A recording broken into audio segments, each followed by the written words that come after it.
রাসূল সাল্লাল্লাহু আলাইহি ওয়াসাল্লাম প্রতিদিন কতবার ইস্তেগফার করতেন বলে হাদিসে বর্ণিত হয়েছে? ক ৭০ বার, খ ৮০ বার, গ ৯০ বার, খ ১০০ বার।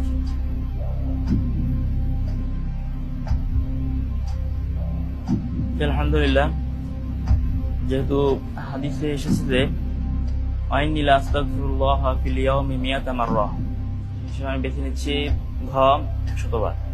লক করে দেব।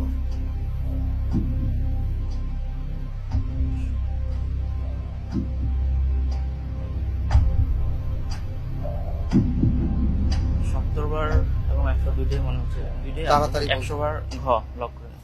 লক করে দেওয়া হোক ঘ ১০০ বার। আপনার উত্তরটি সঠিক হয়েছে। আলহামদুলিল্লাহ। আলহামদুলিল্লাহ। আমরা এই প্রসঙ্গে আসব। আমাদের মাঝে মুফতি সাখাওয়াত হোসাইন রাজি আছেন, আপনি এই প্রসঙ্গে যদি একটু কিছু বলেন।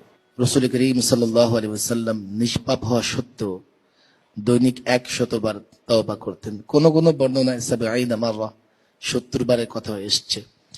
তো এই মাহে রমাদানে আমাদেরকেও রাসূলুল্লাহ সাল্লাল্লাহু আলাইহি ওয়াসাল্লামের অনুকরণে বেশি বেশি তওবা করা উচিত এবং এই মাসে আল্লাহ পাকের বিশেষ যে ছাড় বান্দাদের জন্য, মাগফিরাতের যে ঘোষণা, সেই ঘোষণাটুকু পুরোপুরি আমাদের কাজে লাগানো উচিত।